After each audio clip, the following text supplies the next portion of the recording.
Bismillah, alhamdulillah, wa salatu wa salam wa rasulullah. You're watching and listening to Islam Tomorrow, broadcasting almost live today, all the way from right here in Mission Viejo. We're up here in California. We went west, young man, we went west, and here we are. You can't go any more west than this before you get wet in the Pacific Ocean. By the way, I just came back from Australia. Did I tell you about this? Just came back from Australia, and that's the subject we want to talk about tonight, is what's happening with the dawah, with our youth in other countries, in particular what just happened in Australia. And so you're in line, you're in time, and this is the right place to be. We're having a good time here tonight. I've had a successful and wonderful trip over there, alhamdulillah, mashallah, over and back. And you know, it's kind of special for me because every time I go out of the country, when I come back, I get randomly selected to be interviewed, interrogated. No, but seriously, I had some good news, by the way, Hassan. You know what they told me? The American Airlines told me, no longer are you going to be randomly selected. I said, that's fantastic. They said it's permanent. Every time you go, you're going to get it. So, alhamdulillah. It's nice to know that I can get a free foot massage somewhere, right? You know, they make you take off the shoe and look at it. Alhamdulillah. That's nice. And a little arm stretching and everything's good for you. Whatever. And this time, it's funny because they asked me when I come in, what kind of Muslim are you? I said, what do you mean? They said, well, you know, there's different kinds of Muslim. Which kind are you? Are you Shiite? Are you Sufi? Are you Goofy? Or, you know. So, this is a great crowd. They're laughing at the dumbest jokes. We're going to have fun tonight. Alhamdulillah. Well, anyhow, they said, we want you to tell us what kind of Muslim you are. I said, fat? Old? I don't know. What do you want? And they said, you have to be one group, something. We want to know what kind of Muslim you are. I said, I'm a Christian Muslim. They said, a what? I said, well, I was a Christian. I became a Muslim, so I'm a Christian Muslim. They wrote something down in the book and said, okay. I think I just started a new tariqah of some kind. Alhamdulillah. We'll call it Tariqah Estes. Let's talk about what's happening with dawah in other countries. Particularly, I want to mention, of course, what just happened in Australia. And I'm learning, by the way, when I was down there, I tried to pick up their language, you know, and introduce them to some of the language we have. For instance, in New York, they have their own language. They put everything together real fast. You don't say, well, what's up with you today? You just go, what's up? That's New York, you know. Forget about it. And I was teaching them about this, and they were teaching me how they speak down there in the land down under. And they say Australia, like this. And they don't pronounce hardly any R's, and whenever they pronounce anything that's got TH in it, they pronounce it like an F. With or without you, we're going to go anyway, you know. And one of the other things that I learned is, I didn't see that movie with Mick Dundee in it. What's it called? Crocodile something another. Anyway, they say, "G'day, mate." It's just G-D-A-Y, G'day. No worries. And I tried to translate that to Arabic, Mafi Mushkila. So, you know, it works. Alhamdulillah. Now, while I was there, I noticed something, that the brothers there, alhamdulillah, they're mostly Lebanese community down there, but there's from all countries. But I noticed that they hang out together a lot. They hang together pretty tight. The Muslims are with each other. But it's really not just a Muslim thing, it's an Arab thing. And they hang together more for that than anything else, not because of Islam. So what happens is that whenever there's any confrontation, and there is some between Christian and the Muslims down there, it becomes more like a feud. And it's not really, I don't think it's really that good, because they seem to want to rope themselves off in one area. All the Muslims are here, and anybody else can be somewhere else, but don't come in our area of town. We've been talking about this program with them since December, and I said, you know, guys, the thing we have to do as Muslims is assimilate to a certain extent. We cannot be just us and them with a line in between, because that's what you do in battle. That is not what you do in life. You have to get along with people. And they said, well, we're protecting ourselves from the kufr and the shirk and all the other things. I said, well, maybe. But on the other hand, you're also keeping the people from knowing what's the message of La ilaha illallah. To the extent that somebody, and I don't need to mention anybody's names or anything because it's not my point to do that, but somebody had decided that they wanted to do a big debate. An American wanted to go over there and debate with one of the top ministers over there. Now this is a guy that holds a position in the parliament because they don't have separation of church and state like we do here in the United States. So this man that they want to debate happens to be a doctor, a PhD in theology, and he knows his religion really, really well. He's got an answer for everything you can come up with. He'll find some way to dance around the answer to it. And he has a political position. Plus, they had talked about having a federal judge sit in on the debate and then decide at the end which religion is correct. And I said, man, you guys are asking for the worst kind of trouble that anybody ever asked for. Why would you do such a thing as this? All you're going to do is put yourself in a lot of difficulty for no reason. And when it's all over with, you guys are going to have a bigger problem with the non-Muslims than you've got now. You're going to have a bigger problem with each other than you've got now. And the person who does this debate, he's going to go back to the United States and claim to be famous now because he debated somebody in public and blah, blah, blah. And that's all that's going to happen. And I quoted to them the same thing that I said in the speech that night, because guess what? I wound up going over there and trying to resolve the issue by actually talking with the man myself. But I said these words, and I heard it from a Baptist preacher, that a debate brings about a lot of heat, but not very much light. And Islam is all about light. We're trying to enlighten ourselves and others to gain knowledge, to know how to get to Jannah, to know what makes Allah happy, and to know how to get ourselves out of trouble. This is what we're looking for. And we're not going to get that by insulting other people, especially somebody as close to us as the people of the book. Most of all of the people that I give shahada to used to be Christians. Almost all of the people we give shahada to used to be Christians. And ask yourself a question, how many do you know that came to Islam and they used to be Christians? Now today after the Salat al-Jummah, I was sitting there in the masjid and a gentleman came up to me speaking Arabic.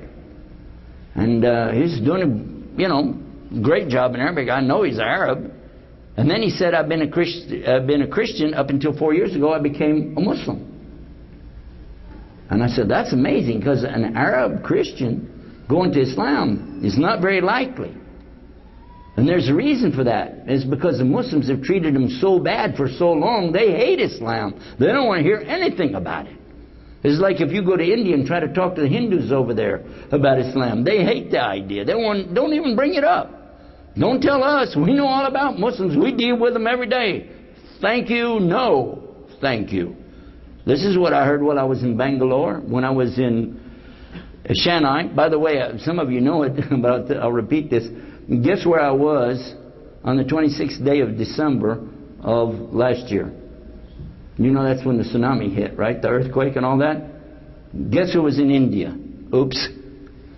I got to talk to my travel agent. You know why? just the month before that, you remember when they had the great big hurricane down in Florida? Guess who was driving in the middle of that across the bridge when the eye of the hurricane went between Tampa and St. Petersburg? I need a new travel agent. Anyway, when I went down there, I insisted that the brothers listen to me and that they've got to overcome this thing of being reactionary and trying to show your muscle up. Because these guys are big. They have a gym built into their Dawah center there, and they've got this place where they work out with the weights, and they've got all the kickboxing stuff and everything in there. And these guys are built, and they want to use this. They're going to show everybody who we are. I said, this is not how it works. This is not the way of the Prophet ﷺ. He didn't do that. In fact, he was very humble.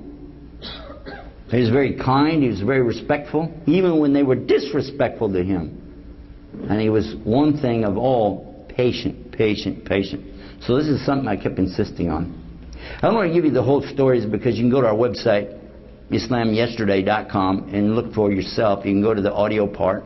You'll see Australia Visit. Just click on there and you'll hear the programs that I did. They're online and it's very easy to find. Just remember IslamYesterday.com. You can do that. Now, another thing is that when I got there, they had, and me too, had worked with one of the people down there with the Christian side who was really going to do a nice thing. We're going to go out and show how we can put our hands together and work for some good in the society, talk about helping the poor, helping the abused, and helping people to know more about the righteous, good way to live, etc., without getting into salvation and without getting into our particular Aqidah, because we know that's going to be the problem. I'm not going to accept Jesus on a cross, and you're not either. But at the same time, we know that that man's not going to walk up there and say he accepts the Quran. So let's just talk about what we do accept together, where we can talk together, especially leaders of the faith groups. And we said, well, this would be great, and we'll do that. The boys picked up on that, and they decided, okay, and they formed a rugby team. This is a sport that they play over there. And the Christians had theirs, and they did a competition that was great. They had a big barbecue, and of course the Muslims did the barbecue. Make sure everything's the biha, halal. And they fed those guys, and of course the Christians liked it because it was free, and everybody was happy. They had a good time. So we were convinced that this was going to be our best event of all. But they said, well, while you're here, will you talk to some of these other leaders, other Christian leaders that have been attacking Islam? The first one they put me up with was Dr. David Milliken. Dr. David Milliken, I went online to check him out to find out about this guy. And he's really, really outspoken person. 18 years he's been running the ABC radio over there, a Christian radio, and knew what he was doing, knew what he was talking about. I read his articles. There's no two ways about it. This guy is not somebody you want to debate with, simply because he can just keep throwing stuff out there faster than you can come up with it. So when they put me up against him, we tried to make sure everybody understood I'm not there to debate people. I'm there just, you know, trying to show that we're good guys, you're good guys, we all hate the devil, everybody believes in God, let's work with that. Well, he got the microphone first.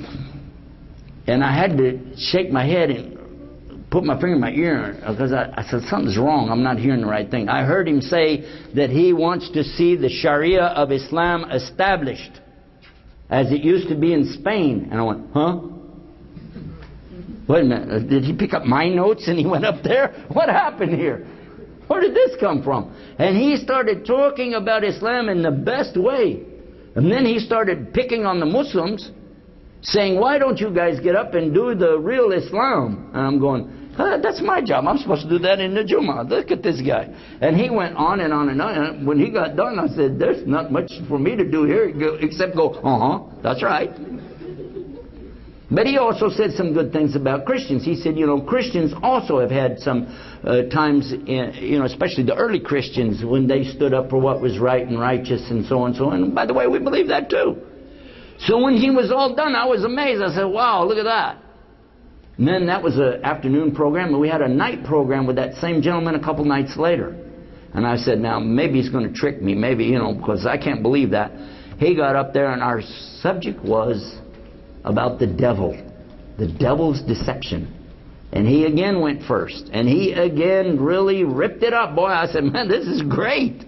When he got done, though, it was some emergency in his family, he had to leave. So I got up there and I said, all I want to do is take the painting that this man has just put up here and just add a few touches. I don't want to undo anything he did. It's very beautiful. I just like to put in little details. And he smiled. He said, go right ahead. And I mentioned a few more little things here and there. And then, subhanallah, some of the people stood up and made shahada. The people that had come to this thing stood up and they said, we'd like to become Muslim. Women coming up on the stage crying, asking to get into Islam. I said, well, by gosh, this is, you know, no worries, mate. I like it. This is working out really good for me. I'm enjoying this, you know. So then I meet with the Reverend Fred Niles. This is somebody who had attacked Islam big time, and he has a parliamentary seat in there, and he's the head of the Christian party there.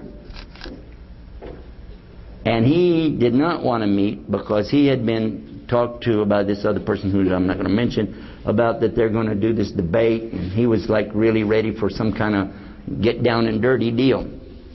I insisted though that we need to meet in his office and present what we have. As soon as we met, I found him to be a very spectacular gentleman. He's very, very, very educated and a very high-class person, very high-class.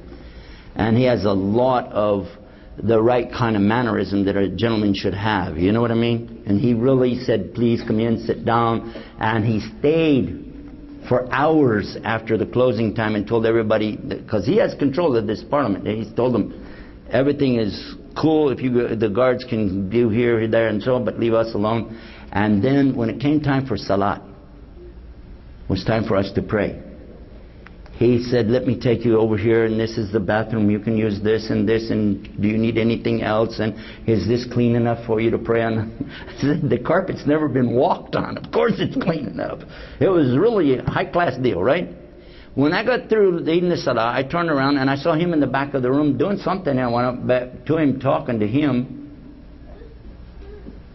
He told me, well, you guys were praying, I wanted to pray with you, so I was praying along. I don't know what you were saying, because it was in Arabic. He said, but I was just praying to God to guide us. I said, well, pretty much that's what we said to Ihdina Siratal Mustaqim. And he was crying, telling us that this is the Islam that he had never dreamed about, he didn't know about. And he said, you guys have shown me something I never knew. This is good, this is wonderful. And I've changed my mind about everything. Yes. And he asked me, please stay in touch with me. And he gave me his card, everything. And so did the Reverend Dr. Milliken. I said, boy, this is too easy. This is too easy. And then the next night, I said, the next night, this is the big deal. Because the next big thing we had was the guy who had already been in touch with us. He's going to be a good guy. He's going to do so-and-so. There's always a catch in there. Well, that was a catch.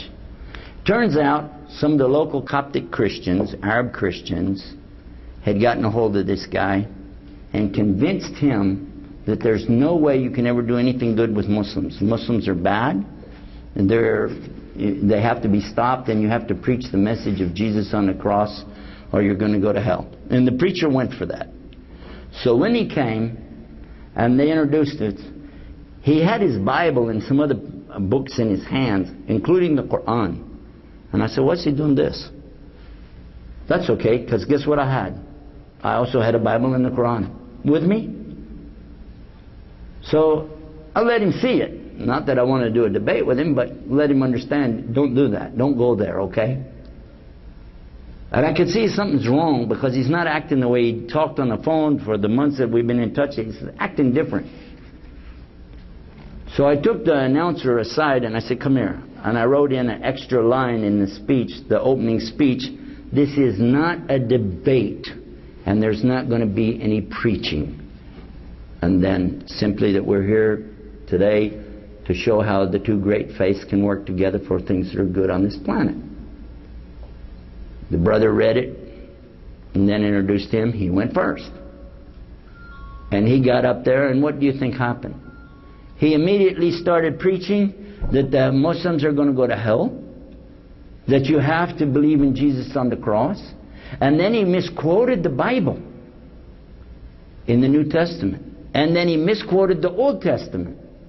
It happens that I know both of them, and I know he's misquoting it. He's saying the wrong verses, and he's saying the wrong thing about the verses. And the brother's sitting by me, the one who had read the Quran in the opening program, he said, here's a paper and pencil, don't you want to make notes? I said, nope, I know exactly what's happening here. He said, well, you know, because you're going to respond, you need to make notes. I said, don't worry about it. Don't worry about it. Then he opened up the Quran and he began to misquote the Quran. And then he started quoting hadith, some of which happened to be fabricated hadith, but he was saying the wrong things again. And then he delivers his message, Jesus on the cross, and if you don't believe that, you're going to go to hell, blah, blah, blah, blah, blah. And then he came and sat down. By the way, it was supposed to be 30 minutes each, and I gave him 5 minutes from me, so he could have 35 minutes, and I'd take 25. What do you think happened? He spoke for a full hour. Yes? And when he got done, I got up and walked out. Because I've had it. That is not why I traveled halfway around the entire world and across the equator. I did not do that so that somebody could play that kind of a game and insult not only all the Muslims on the planet, but even the Christians as well. Because that's an insult when you do something like that. I was disgusted. I walked out. The brothers came to me outside. They said, brother, you have to go back in. You have to give the speech. Come on, Sheikh, we need you, you know. I told him, I said, I'm really upset about this, but I'll go back in. But guess what we found out? We found out that all of the cars in the parking lot and in the parking garage were covered up with paper on the windshields in Arabic, preaching Jesus on the cross. From who? Huh? And then the police show up, the riot squad. We got a call saying there was a riot over here and that people are killing people or something. And we told them, not yet. In fact, we said, you being here will just cause a bigger problem. Because I had to calm the brothers down. The brothers, the youth there, were ready to jump up and grab this man and anybody else with him and beat him into the ground. They're just to show them, we fed you guys, we played ball with you guys, we did all this stuff with you guys, and this is how you act to us? Come on, man, that's no good. But the brothers told me, he said, if you don't go back in, then who will set the example for our youth? And then I had to remember, that's right, I'm not just here on my behalf, I'm here on all the Muslims' behalf around the world. I got to go back in, calm myself down, walk up on the stage, and give my presentation. So I did. I went back in there. People all came back in. They all sat back down. I walked up on the stage, took the microphone, and I said, Bismillah, alhamdulillah. Then I mentioned that I was real happy to finally get to come to Australia, a boyhood dream. Ever since I was a little boy, I wanted to come see the kangaroos. And I was real happy to come there and meet such wonderful people. And I did meet a lot of great people. And I had a good time.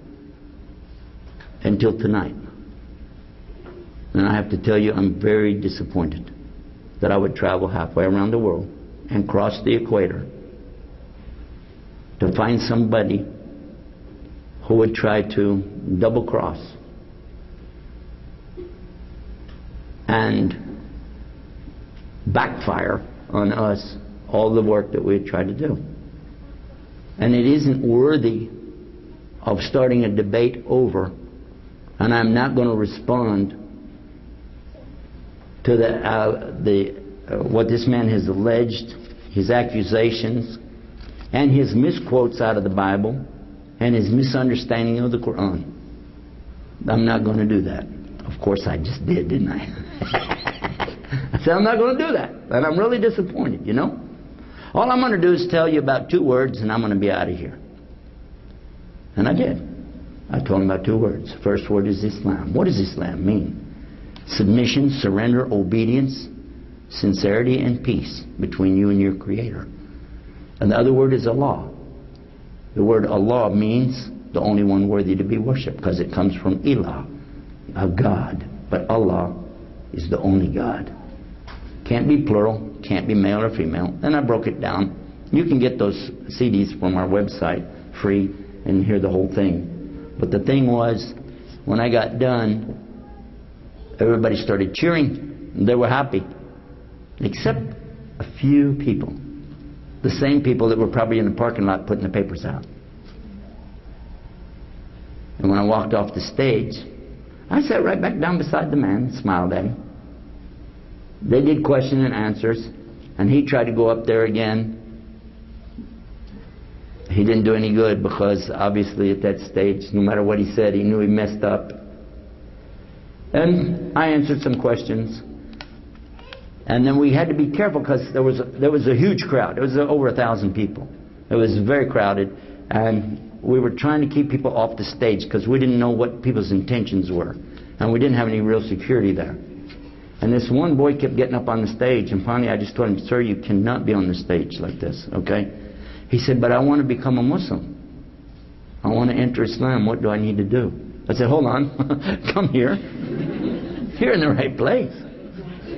So we gave him Shahada, much to the chagrin of those others who had been so careful to try to produce their evidences for what salvation was and what they had. As soon as he entered Islam, another gentleman, and this is a big guy, stood up and he said, "I want to be a Muslim too." And he made his Shahada, tears running down his face. And then a couple of women stood up. They said, "We don't want to be on the stage. Can we do it over here?" We said, "Yeah." Again, crying and entering into Islam. Now here's the funny part. The preacher, when he got off, he went to the Muslim who organized everything. He said, "I think I just made the biggest mistake of my life tonight." And then when the Coptics, they speak Arabic, when they were leaving, they passed by one of the brothers there who happens to have no beard, and he doesn't look like Lebanese. He just looks like one of the local brothers. And so they didn't realize that he heard them. And the young one of the two was saying, "Oh yeah, we delivered our message tonight." And the old one said, "Shut up, they smashed us into the ground." But Allah did that, not us. We didn't respond. But look at the good that came out of it. And then in the newspapers, the journalists picked it up. There were journalists there that night. They had been told too that there was going to be a riot. They were ready. But instead they went back and said, "We got a different story to tell. Islam is something nice. Muslims are good people." And look what happened. While I was there, 12 people entered into Islam. Many people called in on the radio show. I did a radio show every morning, and then people would call in and tell us how much they appreciated what we had done and how great the whole effort was. They really made us feel good about what happened.